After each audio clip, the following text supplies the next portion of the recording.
We need a fucking team up between Billy Madison, Happy Gilmore, Bobby Boucher, and Hubie, chat. 4 of them going up against, I don't know, an army of Rob Schneiders or some mortal threat, chat. Hello, I just wanted to thank you for clicking on my video, and I wanted to let you know not only do I create content in my YouTube channel here, Class in a Glass, but I'm also on Twitch where I play single-player games, multiplayer games. I do movie reviews, cartoon reviews, and a whole bunch of other stuff. Also, it would be a big help if you can check out my Patreon, where you can gain access to audio commentaries, reactions, and the ability to submit questions for my podcasts and video cast. And all that content can be found in the links below. In the meantime, enjoy the video. Hello?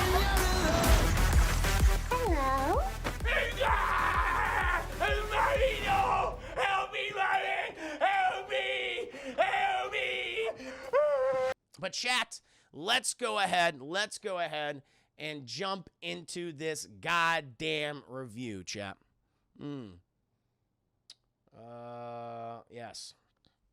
So we are starting out, my friends. We are starting out at an insane asylum. An insane asylum, chat. And this chat, this movie got me right at the back. I'm like, okay, movie, you're doing something different. Because everyone has a goddamn cinematic universe as well. Everyone wants to have one, chat. Marvel, they fucking cracked the code. DC, they kind of squandered it, chat. Sony, they fucking tripped over themselves out of the goddamn gate. They didn't even know what the hell they were doing. And then you have some other people trying to also come up with their own cinematic universe. Marvel cracked the code, chat. But look at this. Look who looks like who can run. Fucking Happy Madison Productions, chat. They are introducing with this movie. They have introduced the Happy Madison cinematic universe, chat, because this insane asylum is the same goddamn asylum that is featured, chat. It is featured in Happy Gilmore, chat. When Happy Gilmore sends his poor sickly grandma to after she loses the house, chat, because she doesn't know how to pay taxes, chat. The IRS is coming for her ass, chat. We're gonna get you, Happy Gilmore's grandma, and he has to send her to like a sanatorium retirement home, chat. It's been converted into an insane asylum where I imagine Happy Gilmore's grandma went there and died, chat. She's buried in the foundation at this point, but we are introduced to the character of Hal, Chad. The Hal, played by Ben Stiller from Happy Gilmore. Chad was like, oh my God, that's him. He's got the same fucking outfit on, a little more, salt and pepper in the hair, Chad, but the same shitty attitude, Chad. Happy Gilmore, we thought he killed him. He did not, Chad. He survived, and he is still working at the same goddamn place nearly 24 years later? It's nuts, Chad. Nearly 25 goddamn years later. It's incredible. And he's going to see his favorite patient, chat, Richie Hartman. He's going to give him tonight's food, chat. On the menu tonight is fucking green Jello and hot dogs. That's it. That's all it is. Not any condiments on there, chat. Just a bun, 2 hot dogs, and some green Jello. Yum, yum. And so he's going in there, and already, chat, Ben Stiller is in character as Hal. He's already talking shit. He's a fucking psychopath, chat. Like, he has control. He's like the Nurse Ratched. Remember Nurse Ratched, Chad, and One Flew Over the Cuckoo's Nest, the 1975 classic of Jack Nicholson? Won a whole bunch of Academy Awards. Remember that crazy lady that was, like, lording over the patients? This is like Hal. Hal's like the female version of Nurse Ratched, Chad. Where he's coming in there, he's lording his power over all these people, and he's already talking shit. He's already talking shit about good old Richie Hartman. Oh, look at you. Are you gonna pee in your pants? Apparently, chap, Richard Hartman likes to pee himself quite often in his bed, always pissing his sheets and things.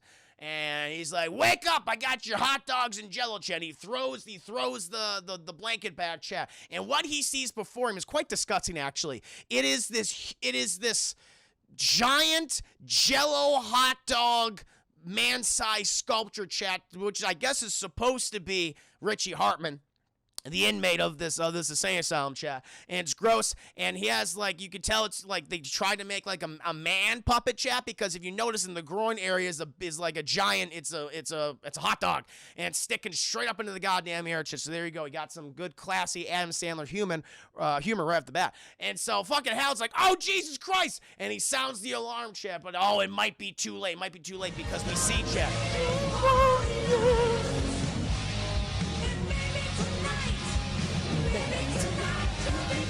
And maybe tonight, chat, Richie Hartman will be gone, and tonight he was. Show, thank you for the 10 biddies. Welcome to stream. Hope you're doing very, very well, my friend, because Richie Hartman has escaped into the night, chat. He has escaped the grounds of the insane asylum, and he's going back home, Jay. He's going back home. And where is home, chat? Salem, Massachusetts. It is a major historical city in Massachusetts, chat. It was the place of the Salem witch trials, where a whole bunch of innocent men and women and children were fucking killed by these Puritan witch hunter assholes because they had their own religious beliefs, chat, and the religious beliefs were bullshit. And they persecuted these people. They persecuted these people, chat, because they didn't understand anything. And they all died, and it was terrible. But that's it's hundreds of years later now, chat. It's no longer the 1600s. We're now in 2020. And actually thinking about it, not much has changed. Not much has changed. A lot of persecution still goes on to this day, and it's quite sad, chat. But now we have a new person that we are persecuting now, chat. At least the town of Salem is, and it's Hubie Dubois, chat. We are introduced to the character of Adam Sandler, chat, Hubie Dubois, and he's just riding his fucking bicycle through town, chat. He's got his little radio on it, listening to his favorite radio station, chat, WTCH, Twitch, get it, because it's spoopy, and he's riding through town, chat, and as soon as he's riding through town, he's like, hello, Halloween is, all of his dialogue is, hello, everyone, Halloween is upon us. Over and over and over again. I'm like, okay, that can get on your fucking nerves. Thankfully, chat, they cut between him and so many other characters that it didn't grate on me as bad as it could have. And thankfully, those characters despise him. And so I was like, okay, I can get into the spirit of things of hating Hubie. Chat, you hate Hubie, like the townspeople. And the movie tries to guilt you, and they're like, no, you shouldn't hate Hubie. Hubie's a good guy. Like, nah, fuck Hubie. I'm still going to hate him. But he's just, I love it, chat. Oh, right off the bat, I got to laugh right here. Ooh. Thank you, KD, of the 5 biddies. Hey, Chris, are you playing more Until Dawn? I am not playing Until Dawn tonight, KD. I'm sorry. I'll be playing Until Dawn tomorrow. That's Saturday. So tune in around 9:30. It's just going to be a straight Until Dawn stream. Might complete it that night. Might just play the entire game and see if we can all beat it in one night. Because we're about like a third of the way through it, so let's try to finish those 2/3 tomorrow. It's not a very long game. It's about 8 hours, I'd say. But welcome, Katie. Hope you're doing very well, and thank you for the biddies. But chat, the movie already got a laugh from me because he's just riding his fucking bicycle, warning people with Halloween, and people are just fucking throwing things at him. Everything. From toilet paper to bricks to other inanimate objects, chat. People are actively aiming for his head so they can bludgeon him to death, chat. And the police force can give a shit less, chat. They don't care. Like the police chief, chat, is Kevin James, who in every Adam Sandler movie, chat, he gets one of his best friends to play dress up. This time, chat, it's not Rob Schneider, it's Kevin James. Kevin James, what is your outfit? You get a mullet and a very bushy beard. That's it. And we're going to make fun of the fact that you are quite fat, you're quite rotund and obese, and you're consistently going to be eating candy bars throughout this movie. And so we're going to laugh at you at your hair and your chocolate addiction. That's kind of level of humor for Kevin James. He's not even that bad at shit. Like Kevin James is actually fine. He's given a solid performance. There's nothing wrong with it, but clearly, like, no, that's the comedic sensibilities come from Kevin James. You're fat and you eat everything. And so he's even fucking ignoring Hubie. He just wants nothing to do with him, chat. But I just love how it opens up. People are just actively fucking throwing things at him, just trying to bludgeon him to death. But he's used to it, chat. He's dodging these things left and right, down and center. He can take care of himself. And even when you get all these fucking kids, chat, all of a sudden appear and they have all these eggs. They got these goddamn eggs, and they start throwing them at Hubie. And he has this thermos, chat. A thermos that apparently he invented when he was a Boy Scout or something. It does fucking everything. He's been holding on to this thing for nearly goddamn 40 years, chat. And he managed to catch each of these eggs in the air. And he's like, thank you, this is my lunch right now. And he shakes it up and he drinks. He's like Rocky Balboa style. And he goes, Hwee! And it's like this giant, just projectile, exorcist-like vomit, chat. Like pea soup-like vomit, just all down the street. And he goes, yeah. And he just keeps riding. It's like, okay, that was more of the humor. And that's the humor that doesn't really work for me. I prefer just the people throwing blunt objects and whatever else they had at him. But now it's just like Rocky Balboa. So I guess Rocky Balboa, he drank raw eggs. He does in the movies, but yeah, it's a weird fucking joke. It's a weird fucking joke, chat. But he's just going downtown, and oh my God, who does he see, chat? Who does he? Honestly, this would stop me in my fucking tracks, chat. Who does he see in his in his eye view, chat? Right to the left, fucking goddamn Julie Bowen, chat. The hot mom, one of several hot moms from Modern Family, chat. Now, a little thing about Julie Bowen, chat. Like, I know Modern Family. Yeah, no, she's great. She's really funny. She's a very talented actress, chat. I wish she'd be in more things. But she has, matter of fact, been featured in an Adam Sandler movie before. This is their second collaboration, chat. Does anyone know what it is? I was like, oh shit, I forgot that was even her. It wasn't until I figured out when this movie was coming out. I was like, oh, the people say her second time she's been on with Adam Sandler. What are you talking about? I was like, whoa. Does anyone know what Adam Sandler features? Also as a love interest, chat. Also as a love interest. I'm curious. See if you guys can find it. Hubie can fight Crown with the thermal. He really can. He's like Batman with that thought. He can do anything. For any given situation, chat. It has a grappling hook. Deadpool, you're correct. You won. Nothing, but you won. That is right. It is Happy Gilmore. She was the main love interest in that film, and Jesus Christ, she was hot. I don't know, Chad. Like, she's hot back then. She might even look even better now. I'm really credible, my chat. Hey, when you got fucking money, you age a lot slower. But no, she looks great. She's like 50 in this movie. I was like, oh my god. No, absolutely stunning, beautiful, chat. She's very funny. She's very talented. Always appreciating seeing good old Julie Bowen, chat. And she's just leaving the supermarket because she's going to be making costumes for her kids, like homemade costumes, chat, for her son, who, by the way, chat, we find out who her ex-husband is, because she's divorced. She's been divorced, I guess, for, I don't know, like quite a while, actually. I think they say it's like 10 or 12 years, because I think her son's supposed to be like 16, I think.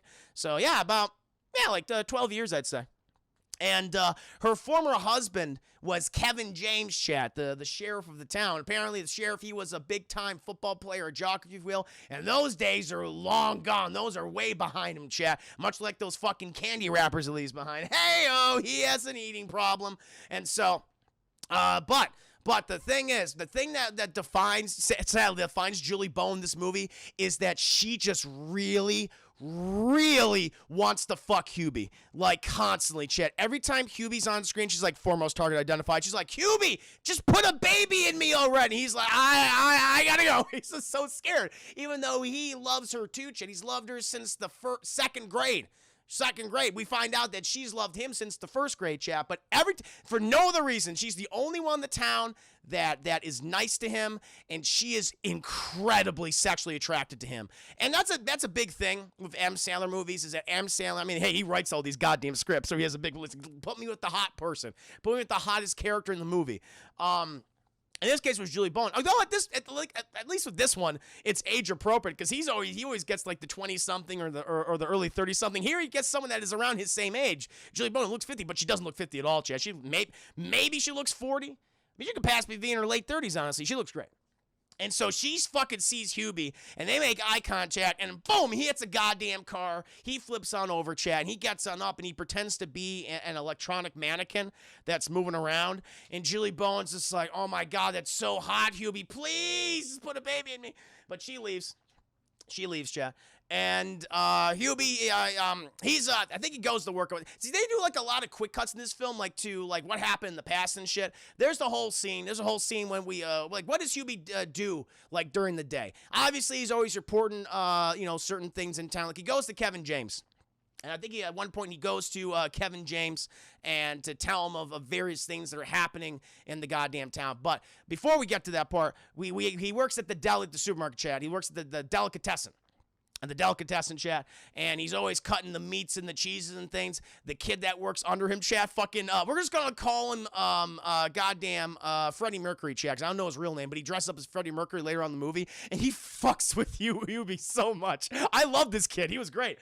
And like he constantly is pranking him for various reasons, like pretending but it's just like ordinary stuff, just always like spooking him, like a hand coming up from the produce section attacking Hubie, or just like saying boo when Hubie's taking like a massive dump, and he does not need anyone interrupting his poop time, chat. But of course Freddie Mercury is always interrupting Hubie's poop time, chat, because it's so goddamn funny. How could you not? So I'm on Freddie Mercury's side for most of this movie, chat. I'm right there with Freddie Mercury. But good old Hubie, he's just trying to get his job done. You know, he's cutting up the deli meats for people. Here you go. Here's some cold cuts. Sister Sue, whatever the hell her name was. And then who fucking walks up, chat? Goddamn Ray Liotta. Ray Liotta kills in this movie. Every time he was on screen, chat, was great, because his job is just to be the biggest asshole in the film. And you think like, oh, that's such a thankless role. Like, it's not going to work. But no, it works, man. Because as soon as he gets up, he's like, you can already tell he's messing with. He's like, Hubie, hey, I just need like a pound of roast beef. And Hubie's like, I can get that for you. He's like, you know what? I changed my mind, Hubie. I changed my mind. Thank you, Nia Brownie. The 3 Minis. Hey, Christopher. Hey, Juicy Game. How you doing? I'm doing well, Nia Brownie. I'm dancing, talking about Hubie Halloween. Thank you so much for the 3 biddies. Hope you're doing very well tonight on this fine Friday evening. We're in the scene right now of Ray Liotta fucking with Hubie. One of many scenes of Ray Liotta fucking with Hubie. And Ray Liotta says, you know what? I changed my mind. I don't want a pound of roast beef. Don't need any of that beef right now, Hubie. Maybe later. I want a good old pound of sheep's head. And he's like, we don't serve sheep's head here, Ray Liotta. He's like, I think you do. It's right there. He looks down, and it's just fucking Freddie Mercury in a sheep's mask going, bah. And Hubie's like, oh! And he fucking freaks out. He can't believe it. And the kid, Freddie Mercury, and Ray Liotta just like, we fucking got you, Hubie. You stupid asshole. They just can't help themselves, yeah. So Hubie, he's just used to being bullied. And then he has like a nice little conversation with Kevin James, chat, reporting of the various things he saw like at the grocery store, chat. He noticed, chat, these children, the O'Doyles, another reference, chat. The O'Doyles, they exist in this universe. Those are the bullies that Adam Sandler deals with in Billy Madison. So to confirm, chat, so far in this movie, Billy Madison, Happy Gilmore, and Hubie all take place in the same universe. So we got 3 films, chat. Did you notice, guys, any other films? Like I figured like Waterboy would be the next one. I don't know if I got any Waterboy references, chat. But honestly, I'll tell you this. They should have just made Hubie Bobby Boucher. That would have made more sense to me. I think that would have worked. And you could have still had the voice, chat. We would have had at least somewhat of a personal connection to that character. Because we like Bobby Boucher. We cared about him, chat. Like, yeah, he talked a little funny. And it was not because, and the thing is, this is important. I don't feel the same way about Bobby Boucher as I do about Hubie, because Hubie, we're just introduced to him, and he's just the way he is. Like, you don't know why. Well, Bobby Boucher, we understand it, chat. Like, his father abandoned him and his mother was very psychologically abusive and sheltered him severely during his childhood. So that's the way he is, So it's like, oh, I get it, and I feel sorry for him, but he's coming out of his shell, and you're endeared to him in The Waterboy. But with here, chat, you don't know why Hubie's the way he is. He's just that way. And that's why you don't like him. That's one of the reasons why you don't like him as a character. And so I think had they made him Bobby Boucher, chat, we would have cared about Sandlerverse. Hell yeah, chat. Let's get into the Sandlerverse. That's what we need. We need a fucking team up between Billy Madison, Happy Gilmore, Bobby Boucher, and Hubie, chat. 4 of them going up against, I don't know, an army of Rob Schneiders or some mortal threat, chat. Maybe all the villains in the past films like get together. You got fucking Brad Whitford. You got goddamn Shooter McGavin, chat. You have who I don't know who the villain was in Waterboy. I forget. The coach. I don't know, one of the coaches. I don't know. And you got Ray Liotta or something, chat. And you have to fight them. That would be excellent. That's what we all desire right now. But they should have been Bobby Boucher in this movie, chat. I'm telling you. That's what I'm telling you. But he's talking to Kevin James about, because he noticed that the O'Doyles had bought a large amount, chat, like a grocery cart, like not like a little hand grocery cart you walk around like I need a few items and I got to skedaddle, I got to get out of here because I don't have a lot of time. No, the biggest grocery cart they could find, and just filled it, chat, with eggs and toilet paper. And he tells Kevin James about this, and he says, hey, they buy all this stuff. And Kevin James just says, hey, man, not illegal to buy eggs and toilet paper. And like Hubie's like, I understand that, but I would imagine they're going to use it for nefarious purposes. And Kevin James is like, not my problem, Hubie. Thank you, Doctor of the Five Days. Better yet, a split-like movie with all Sandler's past characters till now. Yes. Oh, my God, that'd be very cool. Very, very cool. Are you playing the foosball, Pierce Grabbit? No. I'm not a big foosball player. I'm not a big hand-egg guy. Now, Deus, welcome to the stream. Hope you're doing very well. But Kevin James is like, I'm not, listen, they got to commit the crime more for me to act. But Sarah's like, but they probably will. He's like, I don't care. And then, chat, who appears? Because he invoked their fucking names, chat, the O'Doyles. And they are all lined up on their bicycles, chat. And they are wearing masks. They're wearing the Scream mask, chat, from the movie Scream. They're coming for him. They're coming for, it's the Ghost. What the hell is Ghostface masks from Scream. And they see Hubie and they're like, you, And Hubie's like, oh, Jesus Christ. And he fucking starts a pedaling, chat. And these kids, they're like, oh, they're throwing eggs at him and things, but they start hurling, chat, flaming bags of shit. And they're going, oh, Doyle rules. But he's dodging them, chat. He's managed to get out of the way. But I'm like, that is and Kevin James, you see him in the background, chases. He's just laughing at Hubie as flaming bags of dog shit and probably human shit, chat. Because listen, I mean, you can find a good amount of dog turds outside, but eventually you're going to run out of dog turds, chat, and you're going to be in a situation where it's like, well, we need more turds. So you're going to pop a squat and squeeze one out, and that's what these kids did, chat. So they're throwing their own feces, their own flaming feces, and dog feces at Hubie, chat. But thankfully, thank God, chat, he is avoiding them. I like the Waterboy 2 produced graphics. Waterboy, Happy Gilmore, Billy Madison. That's my Adam Sandler trilogy. He's other good comedies too. People mentioned 50 First Dates, Punch Drunk Love, a couple other ones too. But yeah, so he's dodging all this shit. But oh no, he's not watching out in front of him, chat. And he hits something, and he falls over, chat. But he's like, oh, and the kids, the kids laughing, chat, and they throw dog shit at him, and they ride away, chat. They ride, but he gets up, but he's helped up, chat. He's helped up by who? Steve Buscemi, chat. And it's like, he was like, oh, how you doing, son? I'm so sorry that those horrible children, those demons, those hobgoblins were harming you. It's like, I'm used to it. It's fine. It is what happens. And his neighbor, chat, what's Steve Buscemi's character's name? It's important to the plot that I know his name, chat. I can't get it wrong. All right, where the hell is he? Steve Buscemi. He's Walter Lambert, chat. He introduces himself as Walter Lambert. I'm your new neighbor. I just moved in today. He's like, oh, Mr. Lambert, it's good to meet you. And, it's like, listen. I just wanted to say, I feel sorry for you for what you just went through. Can I drive you home? And he's like, actually, it wouldn't take you very long, because he points to the house. He's his neighbor, chat. And Hubie's house is just filled top to bottom, chat. Every nook and cranny, every crevasse is filled with Halloween decorations, chat. And he goes, wow, that's really impressive. Must have taken your wife and you and your kids weeks to make all this happen. He goes, no, it's just me. I live alone with my mother. And he goes, that's sad and pathetic. Hey, does your mom and you want to come over for some good old chili? I make a mean bowl of chili, Hubie. And he's like, I am quite hungry. And then, chat, we just hear a he just fucking farts. Adam Sandler's like, okay, this is where we insert the fart scene. He just lets one go, chat. Just lets one go. And Steve Buscemi says, well, looks like you're a little more empty now. Like, no, pay no mind, man. It's natural. It's all natural. And then there's the beat.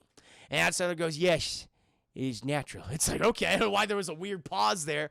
And he's like, I'll see you later. And he's walking back to his lovely home of Steve Buscemi, chat. And he turns around and he says, hey, Adam Sandler, yes, Mr. Lambert. He says, call me Walter, you asshole. No, I just want to let you know, you might hear some weird noises. You might hear some screams coming from my home, but pay no mind to it, okay? It's just, you don't need to come over. Everything's fine. And I'm just like, okay.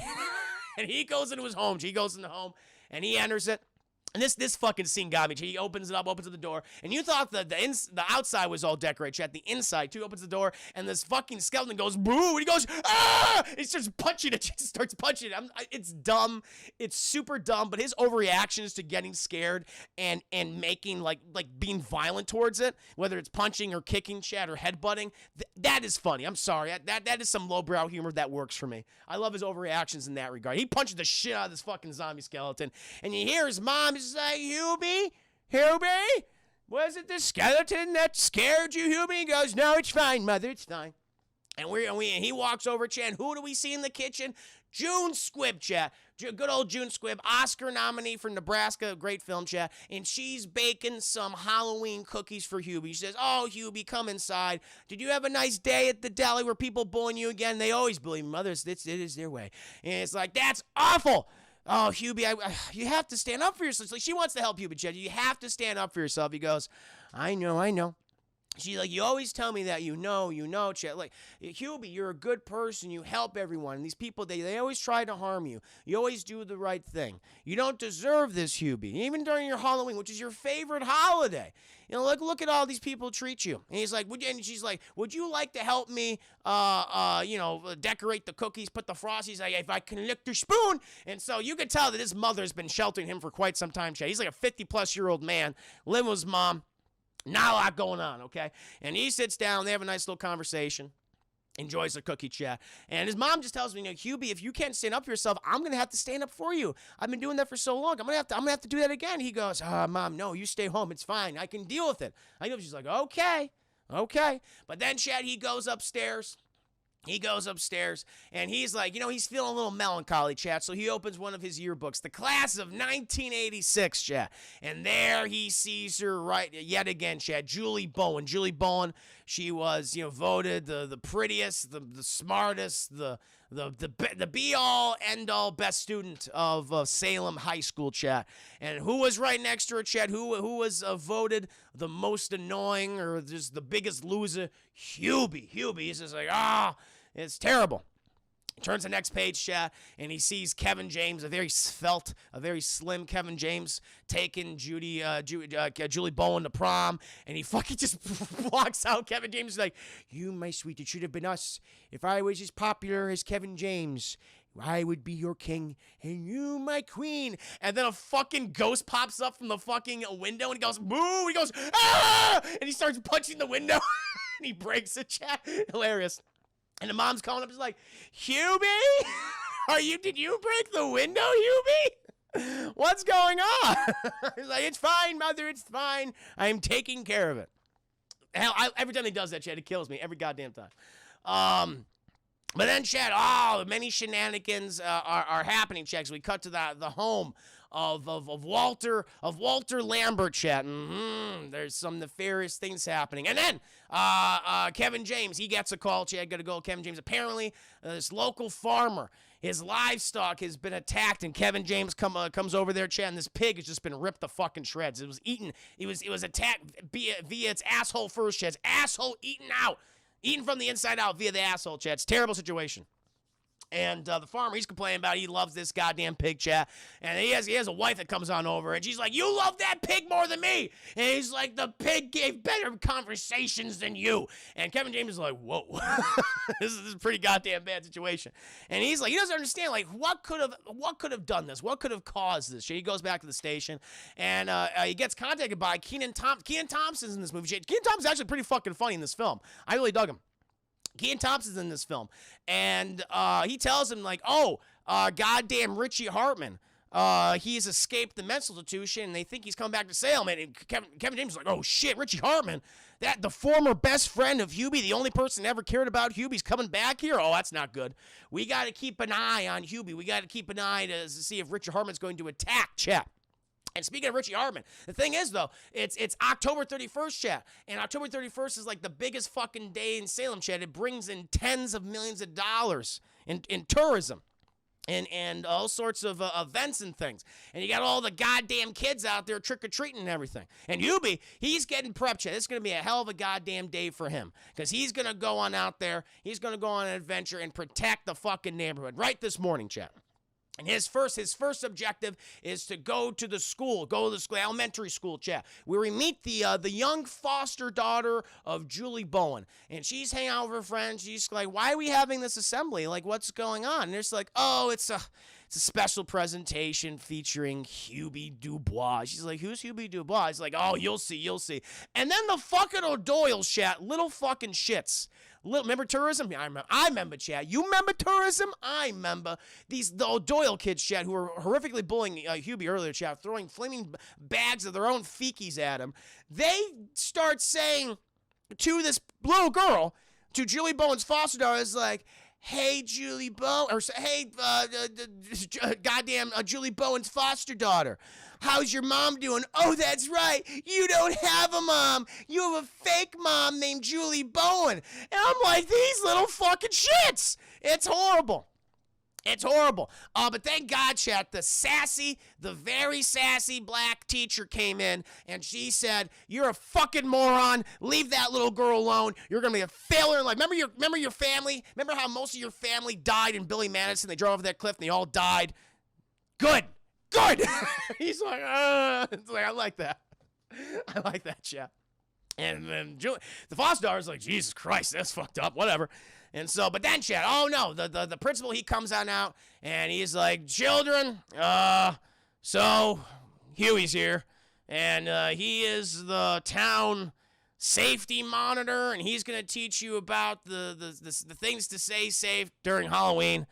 I'm obligated to do this because he's mentally challenged. Here comes Hubie," and Hubie goes, "Yeah!" And he's dressed up as a fucking ghost, chat, in a ghost sheet, but the sheet has numerous piss stains on it, like numerous piss stains, chat. And he's running there, and he's like trying to scare the kids. Kids are like, "You smell like pee." And he finally goes up to the front and like, "Are those piss stains on that sheet?" And he takes it off. He's like, "Kids, I'm here to teach you about the safety protocols of Halloween." And he's taking all these goddamn questions. And it's pretty good. It's pretty good.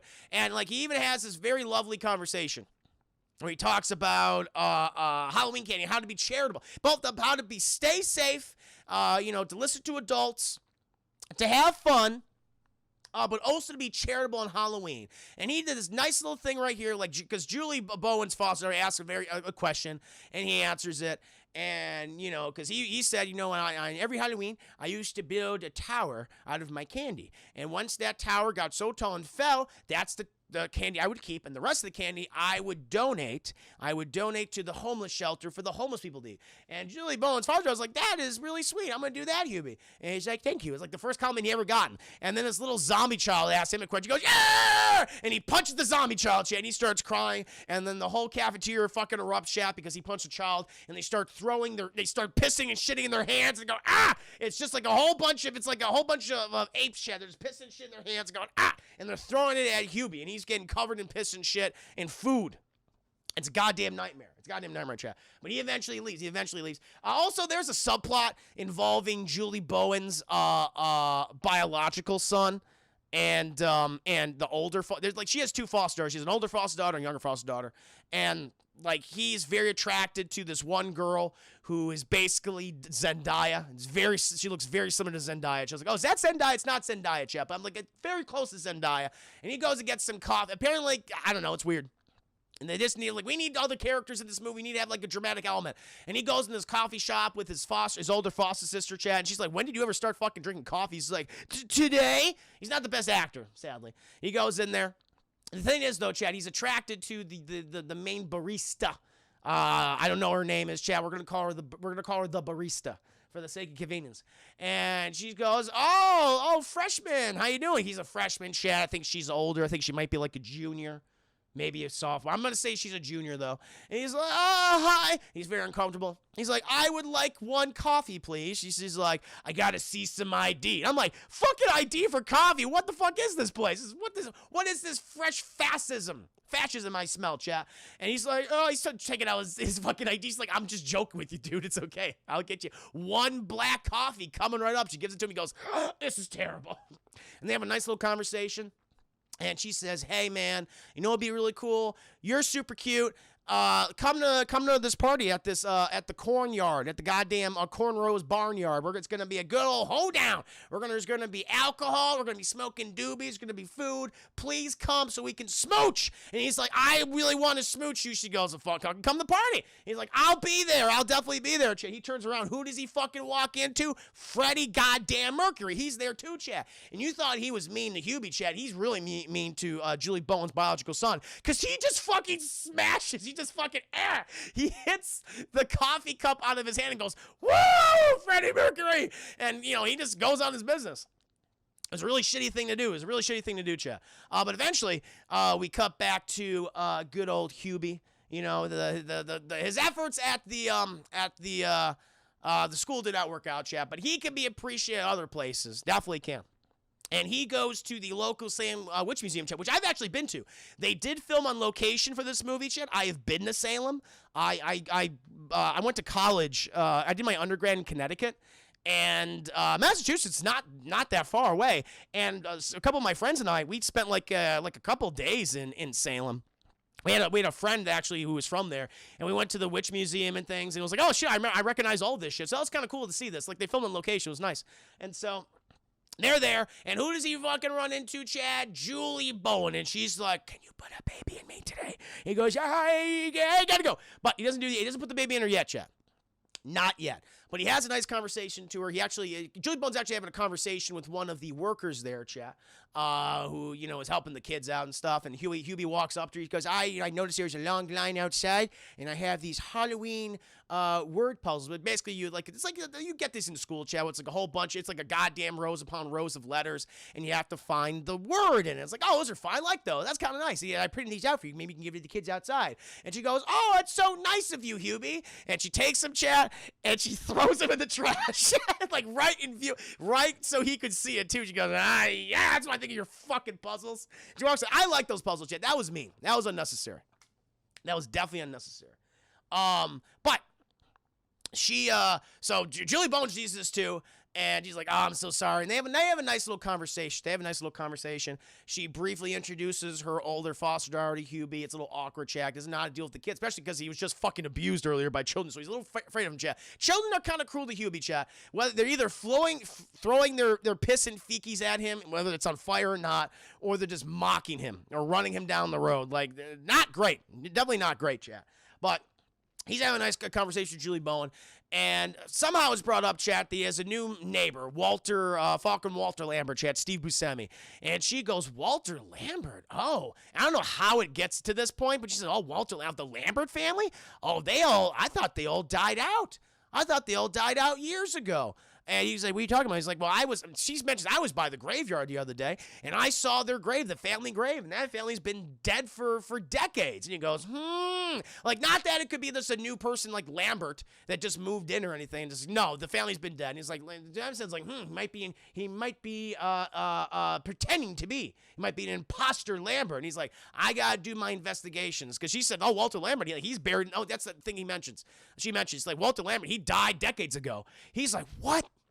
So he's got to solve this goddamn mystery, chat. He needs to figure something out. And so he goes ahead. He goes to the graveyard, the Salem graveyard, chat, where a wedding is being officiated, chat. And the wedding is being performed by fucking Michael Chiklis, chat. Big Mackey. Goddamn Big Mackey, chat. Why the hell is he there?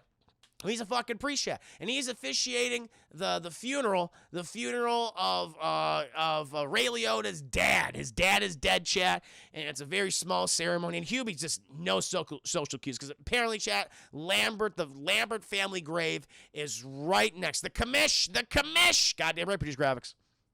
I'm going to call him the commish for sake of convenience. And Lambert's grave, the Lambert family grave, is right next to the open grave of Ray Liotta's dead dad. And Huey, he goes over there, chat. He's doing like army crawl and shit. And he goes over and he's just like, there's dirt because they dug up the big fucking hole for Ray Liotta's dead dad. And they put it on the side of the Lambert family. And so he's trying to get all the goddamn dirt out of there. He's trying to uncover and things. And he's just throwing the fucking dirt up in the air, and it's landing on Ray Liotta and his mourning mother and the other mourners, chat. It's like, this is not good, Hubie. And eventually he sees it, chat. He sees Walter Lambert, like 16032 dash nothing, chat. He never died. And Hubie just like, he never died. Or they didn't bury him there. That could also have been it too. But no, he's never dead. He's a fucking immortal now. So apparently, Steve Buscemi is an immortal, and Hubie's like, I must kill him. It's like, that's not good. That's a murder's about to happen, chat. This movie took a very dark turn. The thing is, though, Michael Chiklis, chat, Vic Mackey, he comes over and he goes, Hubie, what the fuck are you doing? And he pulls out his goddamn Desert Eagle, chat, like he does in The Shield, and kills him. He kills him. The movie's over. No, he doesn't. And he's like, oh, I'm investigating. I'm solving the mystery. He goes, and I'm officiating a fucking funeral, man. And he's like, oh, I apologize. I'm sorry. And, Ray Liotta comes over with his ma, and they're walking her to the car. Like, Hubie introduced himself. He's like, oh, Mrs. Ray Liotta. I'm so sorry to hear about your husband and his passing. I too lost my father. So he's actually he's the social cues, Chad. They're picking up here. He realizes like he can express his own grief. And understand the grief of Ray Liotta and his mother. And he goes, I love your lovely witch costume. It's like, it's not. She's wearing all black. She's offended. And she goes, I'm not a witch. And he goes, could have fooled me. They continue on. Eventually, Ray Liotta, he comes back and he says, Hubie, hey, I just wanted to apologize. Ooh, chat. She was an awesome show, Doug. That's a goddamn good show. Great ending, too. Such a great ending. If you guys have not watched The Shield, please do yourself a favor and do so. Great FX series. He's an elder god. Yes. Oh, my God. Oh, Doug, funny. Good to see you. I enjoy this movie. I enjoyed it, too, RJA. I didn't have that. I have issues with it, but not nearly as many as I would with a regular Adam Sandler film. It has its charm to it. It has something to it that's like, you know what? There's a good idea here. Not all of it's executed well, but there's something here. It has a lot of heart. It does have a lot of heart. But thank you. Let me go ahead and thank that person one more time, chat. Give me a second here. Dak Dick Star. Dak, thank you so much for the follow. You're my new Huckleberry. Welcome to the stream. Hope you're enjoying it so far, my friend. And so Ray Liotta says, hey, Hubie, I just want to come over and I want to apologize for the way I've treated you for like ever. Ever since like school, I've bullied you, and even for yesterday's prank, that wasn't fair to you. Losing my father, I realized what a horrible person I've been to you. And Hubie's just like, oh, I lost my dad too. He passed away, and emotionally affected me. He says, yeah, I think we're going through the same thing. He's like, here, come on. Puts his arm around Hubie, having nice conversations. You know, my dad, and I do all these pranks because my dad, he liked a good prank as well. And Hubie's like, I can understand that. Laughter is the best medicine. He goes, yeah, and you're gonna make me feel pretty good right now. And he fucking kicks him, Chad. He fucking kicks his goddamn leg and pushes him into the open grave of his dead dad. And he goes, ha! He just starts laughing at him. And Hubie's just like, ah! He's screaming, Chad, because he's of a fucking corpse. And Ray Liotta's like, ah! And Ray Liotta's mom is like, you know, why are you doing that? Speaking Italian, chat, there's a lot of boppity boopy, bippity boppy, a lot of boppity boop, chat, being spoke between Ray Liotta and his witch-like Italian mother. And he leaves, chat. And Hubie's just like, oh, I'm miserable. And he just fucking opens his goddamn thermos, chat, pours himself some soup. He eats way too much soup in there, chat. That's why his digestive tract is a fucking mess. He needs more solid food. He doesn't eat solid food. That's why he shits. That's why he's constantly having diarrhea. And he's always farting, pooping on himself. But he's having some good old soup, chat. And then the grave digger, chat, he arrives like, oh, the dead live, and he has a heart attack, and he also falls into the grave on top of Hubie and dies, chat. He also dies. So it's not a good situation currently happening. Oh, the Asylum, welcome to the stream. Hope you're doing very well today. Good to see you. Eventually, Chad, Hubie, he gets out of the grave. He gets out of the grave, and but now Halloween night is starting, Chad. Halloween night, and he's like, I'll solve that mystery later. It's gonna take some time, but we'll get to it. He's gonna go out there and protect the goddamn neighborhood, Chad. But oh no, the what's his name? The goddamn Richie Hartman, chat. He too is entering the neighborhood and he's pissing everywhere, chat. Richie Hartman apparently has a pissing fetish, and he has also found a pig mask, chat. So he looks like the pig killer from the Saw franchise, and he's just pissing on everywhere. That's like his big thing. That's the running gag with him. And I don't know how it's related to the plot. We'll find out. It is related to the plot, but we'll find out later, chat. And Hubie, as he's going out, Chad, he notices that Walter Lambert's house is completely boarded up for some reason. He goes, that's quite strange. I wonder what that's all about. But nonetheless, I must go on my adventure. And so he goes throughout the neighborhood, Chad, basically warning people, practicing, safety and shit like that. And he observes shit, very creepy. He observes a small child going for candy, chat, but it's like the family's not home, and they, you've been in these houses, chat, growing up, when they have the plate of candy, and they say, hey, just take one, and the little girl's like, fuck that, and she just starts to get all this candy in here, and Hubie, just like a fucking specter of the night, comes out and says, no. So first of all, very weird that you just have Hubie come out of the darkness, chat, and start scolding a child. I would not want that, even if she's doing something like that. I want a 50-plus-year-old man approaching my 8-year-old. No fucking thank you. By the way, all the little girls in this movie, chat, anyone who, any woman who is quite curvaceous, all dressed up like Harley Quinn. all of the like the Suicide Squad version of Harley Quinn. I'm like, Jesus Christ! I know that was a popular costume, but they emphasize it throughout the movie. Either like you're either a little girl, Chad, or you just got big boobs. You dressed up like Harley Quinn. So, and he's scolding this little girl, and who fucking walks up, Chad, to tell him to stop doing that, to leave her alone, enjoy yourself? Fucking Tim Meadows. He comes up there, and he's bullying good old Hubie, and he goes, Hubie, you know what you can fucking do? You can go ahead and check on your neighbor, Walter Lambert. And they saw him, that guy living in a town next to where they thought, what? Oh, that's awesome. Right, Massachusetts, very cool, man. The joke wasn't that bad. The joke was fine. They just did over and over and over and over and over again. Now it's funny when you keep repeating it. He says, I passed by your neighbor's house, and I heard, like, these really loud noises. And Hubie just starts, what kind of noise was it? And he starts doing all these noises. Like, I don't know. No, it's not any of those noises, but it was a loud noise, and it was consistent. And I think you should go over and check. And Amsterdam's like, I will go and check. And he fucking goes and checks. Shit, he goes. He goes to the house, and he arrives. Jumps off the fucking bike and everything. Also, there's an earlier scene when he's going to Walter's house where he notices a black cat in the road, and it's just about to be hit by a fucking car. It's almost, but he saves that fucking black cat. And the neighbor comes out, who is the owner of the black cat, and says, Hubie, leave my cat alone. And he's like, oh, I'm sorry. And he gives her back the cat. But Julie Bowen stops by. She's driving by. She says, you should thank Hubie. He saved your cat. And, she's like, I didn't ask you nothing, bitch. And Julie Bowen gets out of the car and like, what the fuck you say to me? And she's very intense. And she says, you leave my man alone, okay? He may not want to yet, but he will put a baby in me. And the woman and the cat are just like, whoa, okay. And they just walk back in the house. And Adam Sandler, he goes to Julie Bowen and he goes, wow. Thank you, Julie Bowen. That was very kind. She's like, I'd do anything for you, Hubie. It's kind of getting like creepy now what Julie Bowen's doing. And Hubie, he's getting this. You know what? He's had these feelings for Julie Bowen for so long, and he's been thinking about. He's gonna do. He's like, Julie Bowen, I wanted to ask you if you would like to. She goes, yes, Hubie, yes. And he goes, I gotta go. And he leaves again, Jen. He fucking ruined it. He bamboozled himself. She goes, God damn it. She gets back in her car. She drives away. She's on the shift, chat. She's got to work at the diner, and she's left her biological son to take care of the 2 foster kids at home, okay? Stay at home. Go trick-or-treating with them, and stay home with them. Make sure they don't get any shenanigans at home. Make sure they don't eat too much Halloween candy.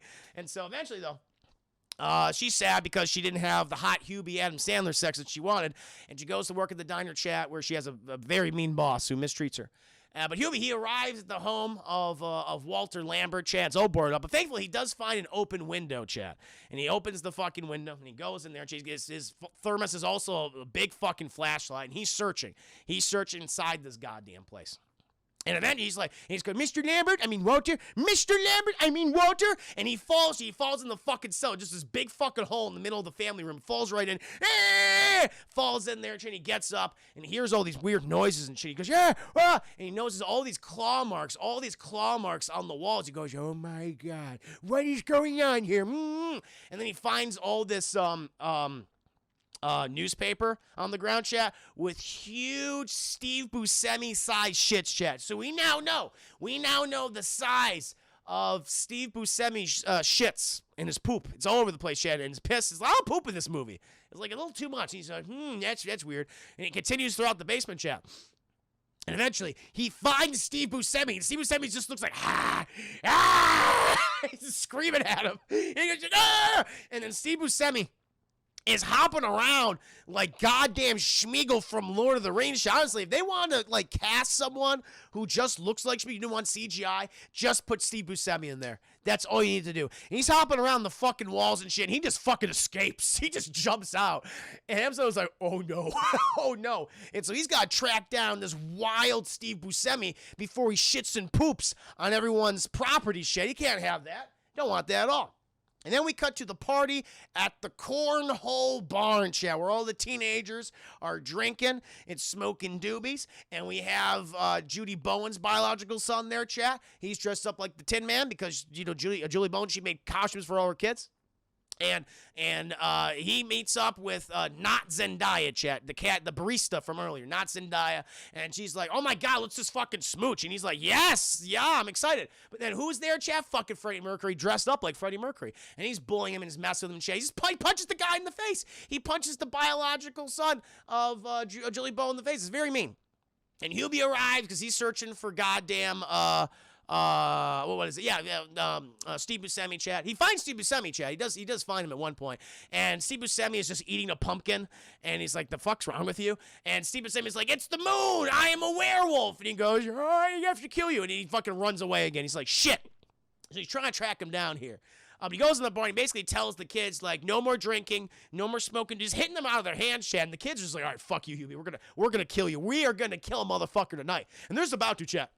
And they run him out of the bar. But before they do, Freddie Mercury, he calms down. He's like, "I'm going to pull a fucking prank on Hubie." And he goes up and he says, "Hey, Hubie, there's someone," or actually, no, what he does is Freddie Mercury, he runs out into the cornfield and he says, guys, he gets his cronies, like, "Tell Hubie someone's missing the cornfield and they need rescuing, and I'm going to go out there and spook him. I'm going to tell you guys about it and laugh at him. We can all laugh at him the next day." And they go, "Hell yeah, man, let's do it." So Freddie Mercury runs out in the cornfield, chat, and they tell Hubie that kids have gotten lost there. He goes, "Oh no, I must save them from Steve Buscemi, chat, because Steve Buscemi might get these kids and eat them and then poop them out. We don't want them. We don't pooped out kids, chat."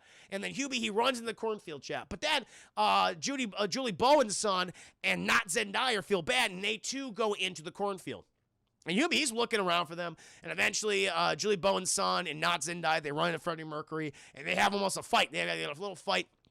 But it's like it's a whole big mess, and Freddie Mercury he runs off, chat, but he's attacked by something gets him, chat, something gets a hold of Freddie Mercury, and thankfully though Zendaya and Julie Bowen's son, they run to Hubie and say, "Hey, Hubie, they played a prank on you. It's not actually true." And he goes, "Oh, I see. Yes. So thank you for letting me know.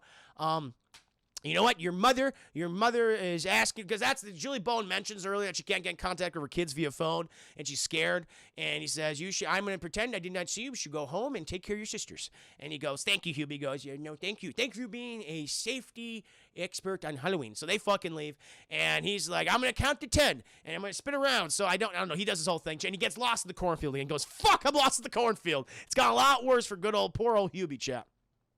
Someone's going to die. Someone always does. And eventually, Chad, he's lost. He's been lost for like a good hour and a half. He's like, "Fuck it, I should have followed not Zendaya and Julie Bowen's son." And then he turns a corner, and he hears, and he goes, "What?" And he looks down here, chat, and like sitting cross-legged, chat, tied up, is Freddie Mercury. Goes, "Oh!" And his teeth have been ripped out, chat. All of his Freddie Mercury teeth are gone, and he has a corn cob that's profusely bleeding. And it's kind of like I don't know if it's a reference to the fact, that like, yeah, it's like he's sucking on the corn cob, chat. Like, is that a joke at Freddie Mercury's expense? Is that what you're doing, movie? I don't know. I'm not sure, chat. You be the judge. You decide. But he's sitting there, chat. He's teethless. He's just all gums, and he's got a big old fucking corn cob in his mouth. And he goes, "Oh, I will save you, Freddie Mercury." And he tries to, chat, and then Freddie Mercury's just he's pulled back into the cornfield. And he's pulled back in there. Very fucking funny. Suck on that cob. He was suck on that cob long and hard, chat. I'm like, okay, I see what you're doing here. And Hubie's like, "Oh my God, I just saw Freddie Mercury just get got and possibly die. I gotta tell the police." And so he goes to Kevin James, chat, and Kevin James doesn't want to hear none of it. He's like, "I don't fucking care. Leave me alone." Hubie Keaton Thompson's like, "I'm sorry, man. He gotta talk to you." He's like, Freddie Mercury was kidnapped. He's like, "Freddie Mercury's been dead for decades, dude." No, the kid who looks like Freddie Mercury goes, "Oh, I don't believe you. I don't believe you." You know what, matter of fact, Hubie, you know what you can do? You know what you can do for me, Hubie? This is what you can do for me. We're gonna, I do believe you. What we're going to do is you're going to join us, okay? You're not going to be a official police officer. You're not going to have a badge. You're going to be strictly undercover. You're going to be the most undercover. So the only thing, though, you're going to report to me, though. Actually, matter of fact, you're not going to report to me. What you're going to do is you're going to create a journal. You're going to do your own report, and you're going to put it at this location. It's a dumpster in that location. You're going to throw that journal in that dumpster every single night and report your findings, and we'll come and pick it up. And he goes, "Really?" He goes, Really? So go ahead and do that, Hubie. And the first place I want you to go, Hubie, to report your findings is go to the drive-in and watch some spoopy films because there's secret code messages in the spoopy films. And he goes, "Oh, shit, fuck. Okay, I'll go over there." And it's a whole ruse, chat. Kevin James just wants some goddamn peace and quiet on Halloween night because he's dealing with a lot of shenanigans right now. Last thing he needs is fucking Hubie. And so Hubie, oh, by the way, Julie Bowen's foster daughters, they look for their brother. They leave the house and they get lost. They get lost a little bit, chat, but it's okay. Eventually, we cut back to Hubie. And also, we're introduced to Maya Randolph and Tim Meadows, chat. They are a married couple. They're stuck in a loveless marriage. They hate each other. Maya Randolph, chat, is not sexually pleased by Tim Meadows. And she makes it known often that she is not sexually pleased by him and constantly demeans and insults his manhood, chat, and his very flaccid, flappy dick constantly in the movie. And they're watching a spoopy film, and they're like, well, I want to take out my sexual anger on someone. And Tim Meadows wants to take out his flappy, flaccid dick anger on someone, chat. And they notice it's Hubie. He's there. And they're like, I got something fucking evil and nefarious plan. And so they go over to Hubie, and they tell him, listen, like Maya Randolph goes over there and says, Hubie, we noticed that there's a car back there, and it's really weird. We saw some weird shit in here, people smoking doobies and illegal alcohol and all that. Maybe you should go over there and check it out. He goes, I will do that, Maya Randolph. And he goes over there, chat, and the car's all fucking creepy and weird. It's like goddamn Christine car, except looking worse, really shitty. And all of a sudden, it starts moving towards Hubie. He goes, stop your name it all. And this guy just fucking floors it, chat. And it's a headless guy. Oh, no, it's the headless horseman of the Christine car. And Hubie just like, ah! And Hubie does the Tom Cruise run, chat, just chopping air. And the top of the car falls off, chat. And who's in the goddamn car? Tim Meadows. He's the headless Christine Horseman, chat. And who else is in the car? The fucking O'Doyle boys, chat. O'Doyle rules! As they piss and shit in their hands and throw it at Hubie, chat. They're like, they're just throwing it, chat. And they set it on fire and they burn their hands and their flesh. They don't give a shit. They just want to hit Hubie. And Hubie's like, I gotta get out of here. I can't hit by this flaming shit. And thankfully, chat, his thermos has a grappling hook, so he activates it, and it goes around the fucking tree, and it launches him over to him, and he hits his fucking head, and he's severely concussed, and he goes out for about an hour, chat. Now, if you're concussed and you're out of it for like an hour, that can cause brain damage, chat. You don't want to be concussed and just like that, because you might have brain damage. But in Hubie's case, I guess it doesn't matter. Eventually, though, chat, Tim Meadows and Maya Randolph, they're like, okay, that was fun, but we gotta go home. And Tim Meadows is like, we're gonna have the hot, sweaty sex tonight, right? Maya Randolph, you can't get that thing up. You can't do anything. She goes, stop making fun of me. But chat, as they make their way home, they stop and they take like an unknown path, a nameless road. In the middle of that road, there's a body. There's just like a body standing up. Like, what the fuck is that? And Maya Randolph's like, go out there, Dickless, and go check it out. And so Dickless Tim Meadows, chat, he goes out there and he approaches it. And he goes, but it's a scarecrow. He's like, a goddamn scarecrow. Who the? And he's like, he gets cut off. And Maya Randolph's like, Tim Meadows? And she goes out, chat. She's looking around. She goes, Tim Meadows, where are you? Where are you? And then we see from the perspective, I guess it's the pig mask. Who knows? It's a mask, someone, and she turns around, she sees this person, goes, and she's taken, chat. She's taken, much in the same way that Tim Meadows was, and goddamn Freddie Mercury. Eventually, though, chat, the kids, Julie Bowen's biological son and not Zendaya, the barista, they head home. They get back to Julie Bowen's home, but the foster girls are gone. He goes, oh shit, where are my sisters? And he hears the doorbell ring, and he opens it, and he goes, and then Hubie goes, and they go, he's like, why are we screaming? He doesn't know why we're screaming, and he goes, oh, I'm sorry, I didn't mean to scare you, Hubie. My sisters, they're not here. He goes, oh, they're actually right here. He just ran into them, chat. When he got severely concussed, they found his body, and they woke him up. They just slapped him to make sure he didn't have more brain damage. And so he's like very thankful for that. Thank you for not having me damage my brain even more. And he brought them home. And so like, oh, thank you, Hubie. Thank you for all you do. He's like, yeah, I'm happy to serve. But I got to go out there. I gotta continue my quest and to find all these goddamn people. And so Hubie, chat, he goes out because he's now, I got tracked down. I got tracked down because he hears on like the APB, chat, hears on the police radio that all these people are missing. Kevin James actually went to the mayor and said, okay, Hubie was actually right. Freddie Mercury was kidnapped, and we just found the abandoned car of Tim Meadows and Maya Randolph. And he goes to the mayor, and the mayor could give a shit less. He's like, fuck that. It's all about the money, honey. It's about the money, baby. I don't give a fuck about those people. Don't come to me, Kevin James. No. Everyone, listen, someone's always going missing around Halloween, all right? So smell my feet. Give me something good to eat. That's what he says. And Kevin James, you want me to smell your feet? So he's like, get out of my face. And so Kevin James he's trying to do the right thing. But Hubie's like, I gotta track down fucking Steve Buscemi because he thinks he's murdering all these people, Chad. He's eating their flesh and pooping them out. And he finds him. He's like, oh my God. He finds a dog. He finds a Siberian wolf husky. And he's like, that's obviously Steve Buscemi. It's clearly. And he's like, Steve Buscemi, I know that you have been overtaken by the beast. It's not your fault. You are cursed, but you must come with me before you consume more flesh. And then the Steve Buscemi dog just starts shitting. It just starts shitting, Chad. And he goes, oh, Steve Buscemi, stop it. And then the Steve Buscemi dog turns around, Chad, just starts eating all the shit. I'm not joking, by the way. Just starts eating the shit. And he goes, stop eating your poop. And then he runs into this haunted house attraction, Chad. He runs. He's like, no, Steve Buscemi. But he realizes, chat, that the only way to kill a werewolf, there's several ways, but the main way to kill a werewolf, chat, is with a silver bullet. And he notices, chat, that this individual is dressed up as a cowboy. And what does he so happen to have on his belt, chat? Silver bullets. So Hubie just takes a silver bullet, and I don't know how he's going to do with it, chat. I mean, you got to have a gun. He's like, hey, Steve Buscemi, I'm coming for you. And he goes in the house, chat, trying to, I guess, put it into Steve. I don't know how he's going to do it.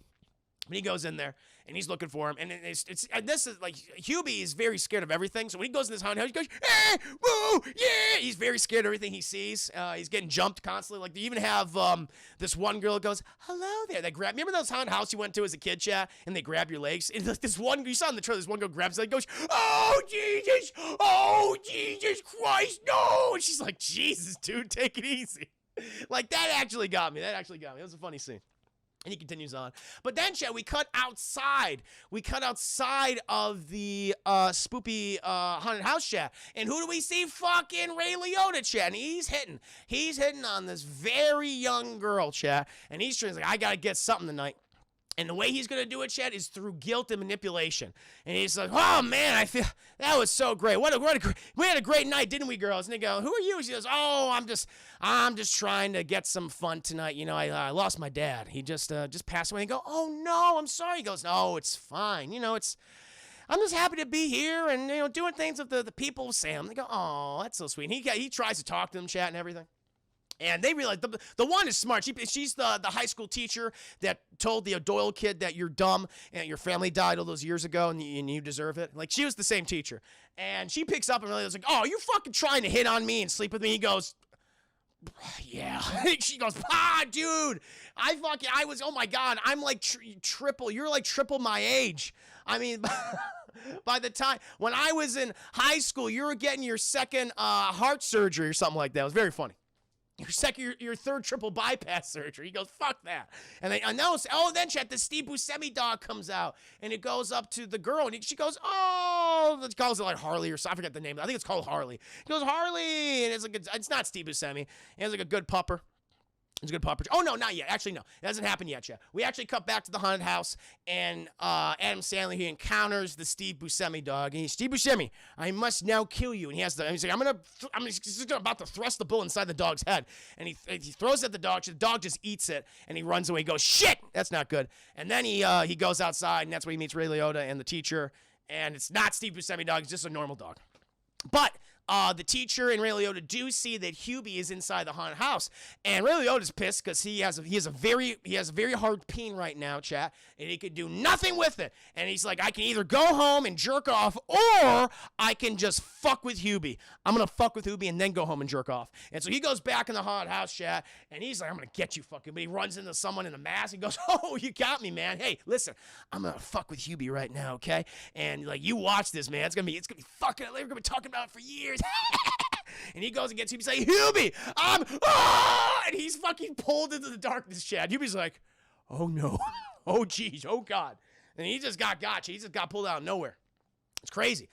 Eventually, the whole, like, a lot of the most important figures of the town are called at the haunted house, chat, to report what's going on. You got the teacher there early in the movie, who has the dog, chat. You got Kevin James. You have the mayor, and everyone's scolding the mayor because, you know, they're saying Hubie was right. You know, all these people are being kidnapped, and it's like fucking Ray Liotta's gone, Freddie Mercury, Tim Meadows, Maya Randolph. It's nuts.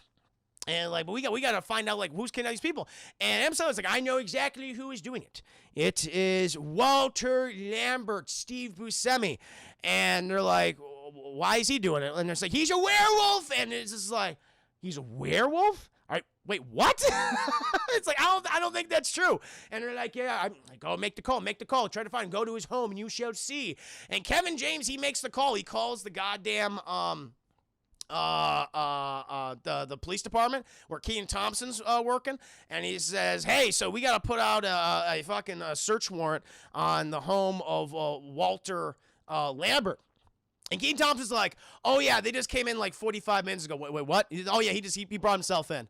And we cut to, chat, Steve Buscemi, who is just sitting there in his fucking undies, chat, who is glued with hot wax and a glue gun, chat, hair to his body. And the person sitting next to him is fucking Rob Schneider. Rob Schneider's like, how did Rob Schneider get into this? Because early in the movie, I forgot to mention this. Rob Schneider goes to the home of Steve Buscemi and says, we have to put an end to this now. We have to come clean. It's like, oh my God, what's happening?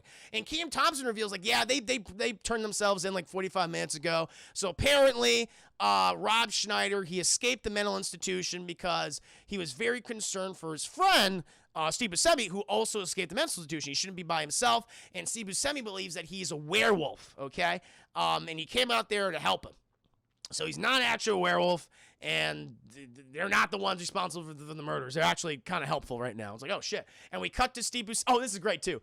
Because after he hangs up, when we stay with him for a bit, and, you know, Steve Buscemi's talking to Rob Schneider saying, hey, man, I really appreciate what you did. Thank you so much. He's acting like a fucking dog. He's like licking Rob Schneider's hand and shit. Like Steve Buscemi, an amazing actor, is going, like all that shit. And Rob Schneider's just petting Steve Buscemi. Is like, oh, it's okay. It's okay. And Steve Buscemi's asking, so what were you doing? What were you doing while you were here? And Steven's like, you know, just pissing on things. Like, oh, yeah, man. I know you love to piss on things. Boy, do I. I'm pissing right now. And we cut down, chat, to Rob Schneider, and just a big, just wet spot of yellow urine is just coming out of his fucking pants right now. It's just pooling, just amassing down his legs, chat. And Steve Buscemi, he's just nuzzling up to Rob Schneider, and they're laughing, thanks. And this killed me. This was a very funny scene. We cut to Keaton Thompson, who's just like, the fuck is going on? Just disgusted. Just disgusted by what he sees. Captain Ninja, welcome to the stream. Hope you're doing very well. It's just like, oh my God. Eventually, we cut back to the haunted house, and they're like, well, that rules out, you know, Steve Buscemi and Rob Schneider, because Rob Schneider was goddamn what's his name, Richie Hartman. Chad, he was Richie Hartman. And I'm just like, no, the dog. And the dog comes in. It's like, no, this is my dog. I've raised him since he was a puppy. And he goes, oh, shit. And actually, everyone starts like, wait a minute. Like, all these people had one connection. They all hated Hubie. That was the connection. And Hubie, you were with them during their last moments. Every single person. The last person they interacted with was you. And they're like, Hubie, where were you? He goes, yeah, I gotta go. And he just runs. He just runs, chat.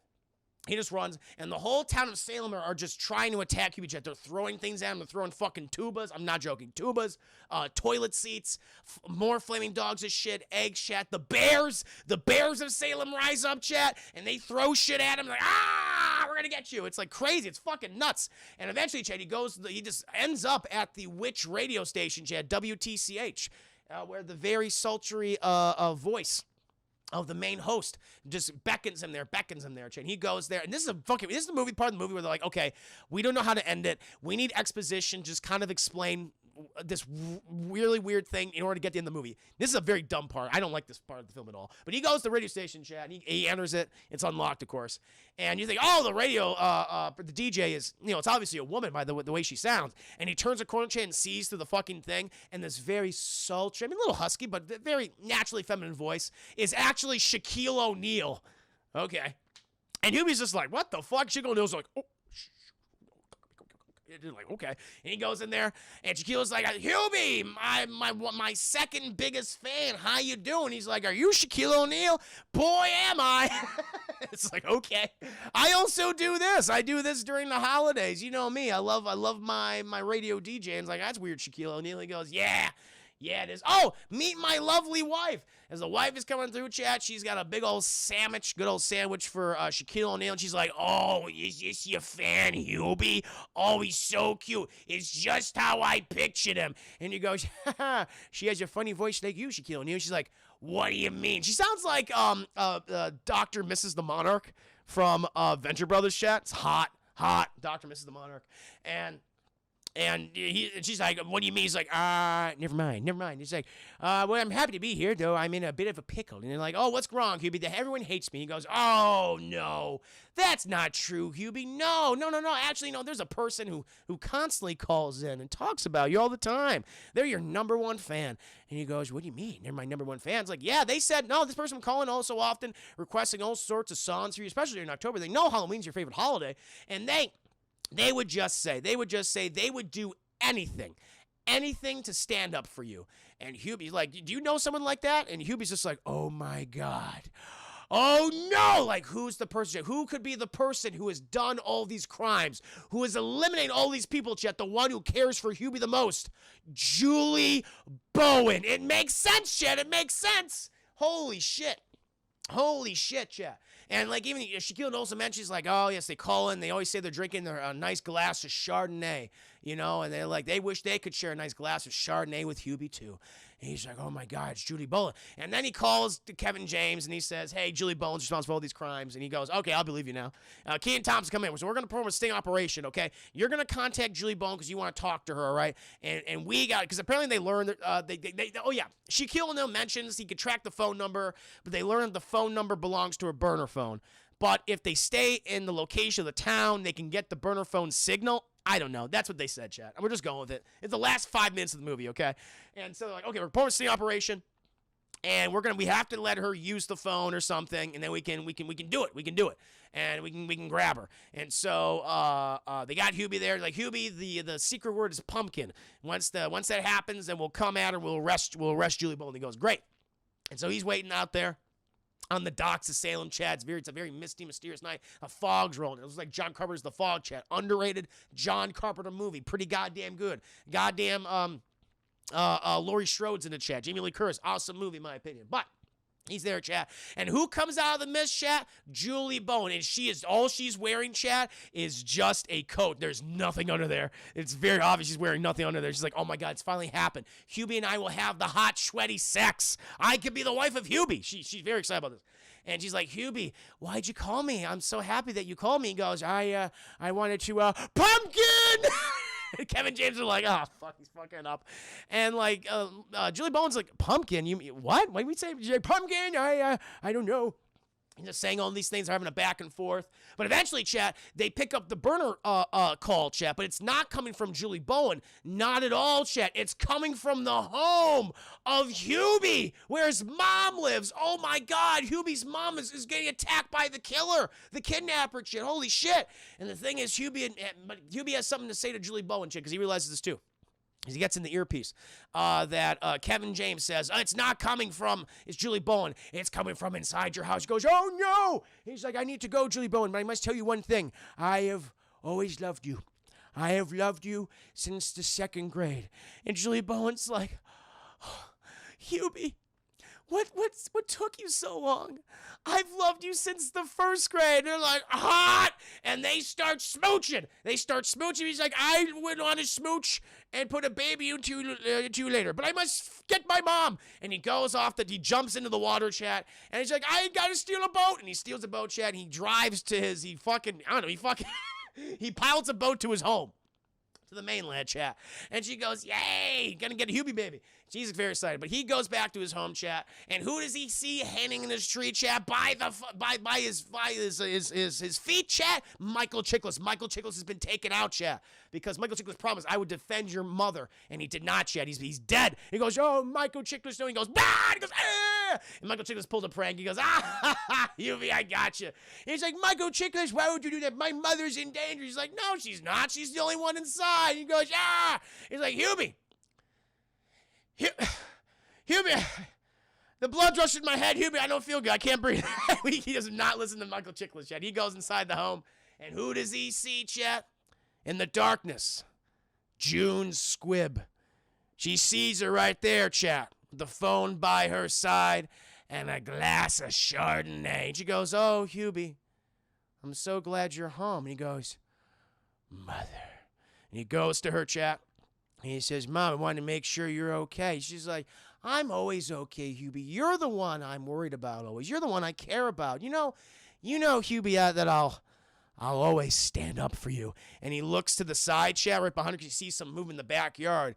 And he's like, "Oh, my God." And he goes past her, chat, and she goes, "Oh, it's time." And he parts the sliding glass window door, chat. He goes out, and he sees, chat, Ray Liotta, Maya Randolph, Tim Meadows, and fucking Freddie Mercury, all tied to stakes, chat, like goddamn Wicker Man style, and like about to be burned alive. And they're like, "Oh, Hubie, save us." And like Freddie Mercury can't talk, chat, because his tongue and teeth have been ripped out of his mouth.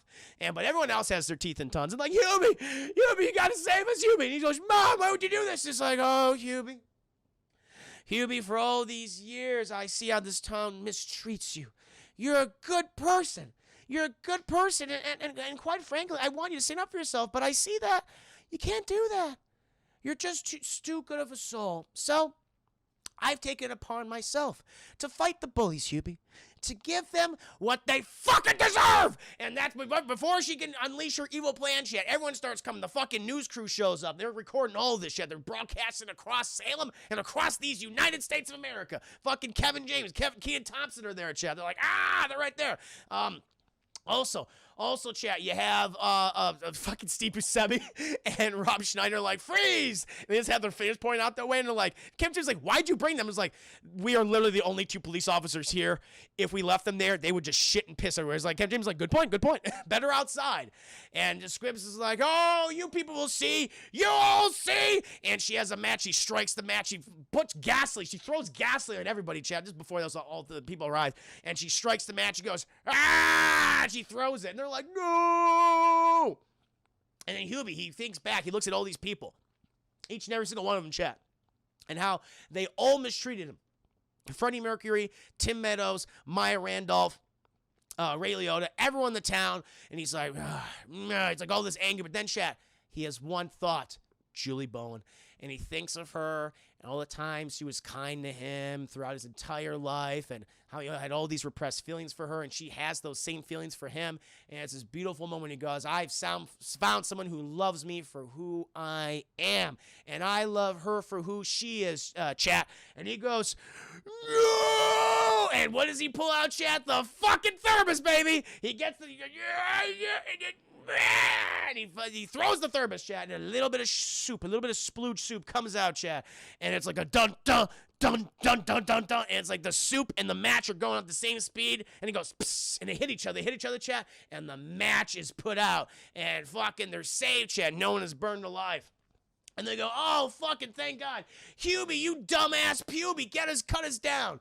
And everyone's just like, Julie Scribb is like, after everything he just did, you're still insulting him. You're still being hateful towards him because he's fucking Hubie. It's like, no.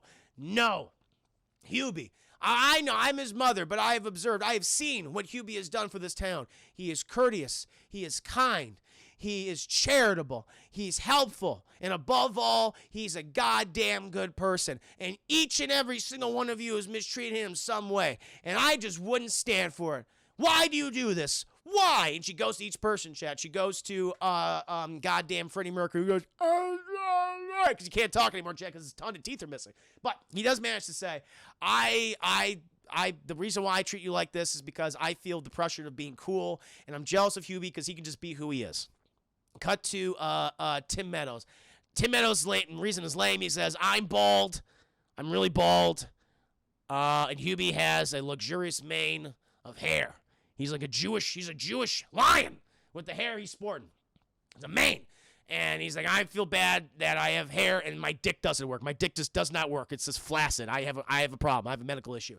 And Maya Randolph goes, "Yeah, I get the sense, Hubie, that you are not, you never had sex, have you?" He's like, "No, I've not had sex." He's like, I got that. "Well, neither have I, Hubie, because Tim Meadows ain't pleasing me. But you have something that I don't have that I was so jealous of. You have hope. You have sex hope. I love she says, you have sex hope. I love that. That killed me, that line. Like, some of the actors in here are pretty fucking funny, Jess. You have sex hope, Hubie. He goes, yes, I have sex hope, yes. And we cut to Ray Liotta, and Ray Liotta's like, Hubie, I lied about having dyslexia when I was a kid. It's not that I can't, that I have that, condition. I'm just stupid. I'm just dumb. I'm not smart. I'm dumb like everybody says. Words don't make sense. That's like what Ray Liotta's thing is. And Hubie, you have such a wonderful vocabulary, and your words confuse me. They hurt Ray Liotta head. It's like this. Whoa. It's like, whoa. Okay, shit. Why Hubie smart? This devolves before our eyes, shit. Ray Liotta kills me in this film. I'm sorry. It's so goddamn funny. and everyone cuts to other people too. Cuts to fucking Kevin James. He's like, Hubie's just such a good-looking guy. When people look at me, last time someone commented on my appearance, they said I look like a fat Muppet. And I pretend not to hear him, but I cried in my squad car while eating various flavored candy bars for a half hour. Kingpin Larry, welcome to the stream. And at this point, everyone's just like, Hubie, you're a good guy. But we have to arrest your mother for attempted murder and kidnapping. And the mom's like, you'll never fucking take me alive. And she's like, she June Swift shit just starts running at him, runs. And then Kevin James is like, Kevin James, and Key Dub's like, back up, June Squibb, back. And she's like, if you strike me down, I'll become more powerful than you could possibly imagine. He goes, we'll fucking bet on it. And they blast her shit, and she fucking vanishes. She pulls a Ben Kenobi on them. Her clothes just fall to the ground, and she just vanishes. Like, holy shit. And we just hear this laugh.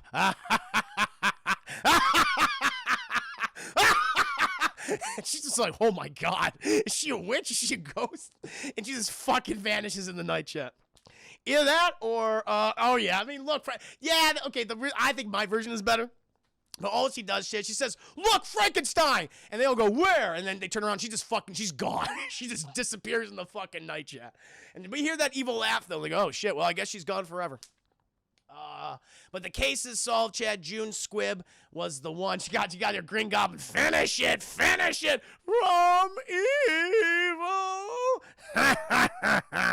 It's June Squibb, Chad. Same as William Dafoe. But then, Chad, the case has been solved. We cut a year later. Oh, no, not yet. We get the news report. And Hubie comes on, and he says, the mystery has been solved. It was my mother, but I loved her, but what she did was wrong. She was wrong, and I want everyone to be safe. But I have one thing to say. Happy Halloween and Happy Valentine's Day, because that's the name of goddamn Julie Bowen's character, Valentine, or whatever the fuck. And he goes, and I love you, Julie Bowen. She goes, oh my God, yes! And she takes off her clothes. She's just like, she's rubbing against the TV screen, and the kids are like, whoa. this is too much. It's way too much. And they kiss on the TV, go, like a lot of ton. Julie Bowen goes in on the TV chat. She just starts licking the TV and shit. It's like, Jesus Christ. Then we cut a year later. And Hubie and Julie Bowen are smooching a lot. They're just sucking on each other's tongues at this point. They're very happy, though. And the kids are all coming out, Chad. It's Halloween again. It's exactly 1 year later. And they're all dressed up as people from the movie. So you have one of the kids is the youngest foster girl. She's dressed up as Kevin James. The son is dressed up as, I don't remember anymore. Someone. And not Zendaya, his girlfriend's dressed up like Steve Buscemi. And then the other foster daughter is dressed up like Rob Schneider, chat. They're all dressed up as each other. And they're like, oh, your costumes are wonderful. And they're all calling Adam Sandler Dad. They're all calling him Dad, chat. And they're like, oh, we love you, Dad. He's like, I love you, children. You're my sons and daughters. You're all family to me. And he's kissing Julie Bowen. And then Kevin James stops by and goes, hi. And the thing that's fucked up, though, chat, the Kevin James' biological son is the main son of Julie Bowen, and he doesn't call Kevin James Dad at all. He only calls Adam Sandler Dad, which is kind of fucked up. He goes, Jesus Christ.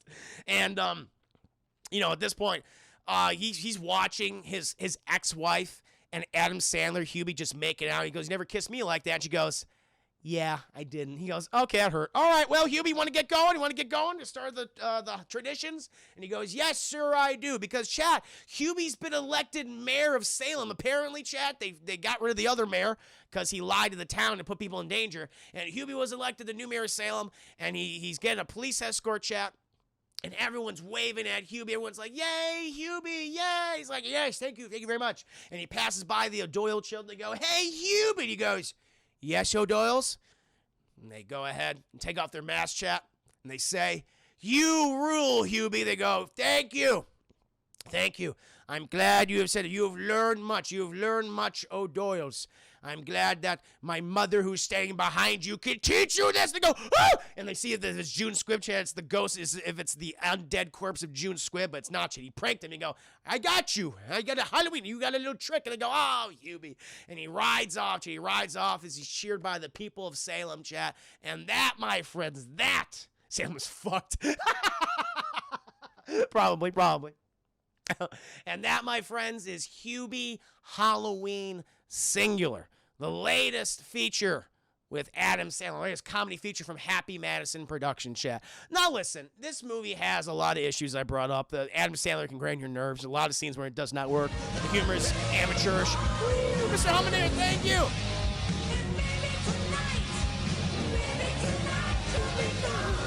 Thank you so much, Mr. Humanator. Harry tells me you're quite Hubie Halloween. I'm something about Hubie Halloween myself. I thank you for the 5 biddies. Yeah, no, listen. I didn't mind this movie. I would give it a high rental, chat, on the DT scale. Could have been, honestly, if Adam Sandler's character was just not as annoying, or had he been like Bobby Boucher, we got a little more understanding of who he is, it would have been better. Had he not just had that voice. Had it not been like, maybe he's hated in the town for various reasons, chat, but had he been more like a straight man and just kind of reacted to just the weird shit that happens, I would have been a little more tolerable. But I give it a high rental. This is not like a sub bullshit in any capacity, chat. Definitely not like a fuck you or anything like that. No, I enjoyed my time watching this. This is not a bad movie. It's fine. It's fine. You're not going to be mad watching this. Red Badger, welcome to the stream. Been a hot minute, Red Badger. Hope you're doing well. Right. My Hubie Halloween idea is better, Chris. Would you like to hear? Go for it! This is kind of fun. Classic Sandler, not great, not bad. Yeah, he's kind of more in the middle. It doesn't reach the heights of something like Happy Gilmore, Waterboy, Billy Madison, but it's not bad like Jack and Jill, or anything, or Ridiculous Six, or anything he's done like the last 10 years. Nothing like that. It's more in the middle, I'd say. Mr. Humanator, I liked the movie. It was fun. Yeah, I piss, bed, sheet, ghost, maybe like that was that was good. 2 out of 5 poopy Buscemi's. He poops a lot in this movie, quite often. Oh, it's up. Did you see the new Boys episode? We're going to we're going to be doing a watch party. We're going to do a watch party tonight. I got to do one more spoiler review. Got to do Cowboy Bebop, Stray Dog Struts. It's going to be relatively short. Probably like 15 minutes.